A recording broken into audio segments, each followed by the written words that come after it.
نبی پاک صلی اللہ علیہ وسلم کی بارگاہ میں ایک شخص نے کہا حضور میں نے سفر پہ جانا ہے تو مجھے ایک اونٹ چاہیے، واپس آ کے لوٹا دوں گا۔ لوگ لے نہیں جاتے ذرا اپنی موٹر سائیکل دینا۔ اس نے کہا حضور ایک اونٹ چاہیے، تو حضور مسکرائے، فرمائے اس کو نا اونٹ کا بچہ دے دو، اسے اونٹنی کا بچہ دے دو، واپس آ کے واپس کر دے گا۔ تو وہ صحابی کہنے لگے حضور میں نے بڑی دور جانا ہے، اونٹنی کا بچہ میں کیا کروں گا؟ فرمایا نہیں بھائی اسے اونٹنی کا بچہ دے دو۔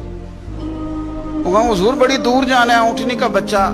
جب وہ تھوڑا سے پریشان ہوئے تو حضور مسکرائے، وہ فرمایا یار تو میری بات کو سمجھ، کوئی اونٹ ایسا ہے جو کسی اونٹنی کا بچہ نہ ہو؟ ایک بوڑھی عورت آئی، اس نے کہا یا رسول اللہ صلی اللہ علیہ وسلم میرے لیے دعا کر دیں اللہ مجھے جنت دے۔ تو حضور مسکرا کے فرمانے لگے بوڑھیاں تو جنت میں جائیں گی نہیں۔ وہ رونے لگ گئی، پریشان ہو گئی، حضور بوڑھیاں نہیں جائیں گی؟ تو حضور فرمانے لگے تو بلا وجہ پریشان ہو گئی ہے، ساری بوڑھیوں کو اللہ جوان کر کے جنت میں داخل کرے۔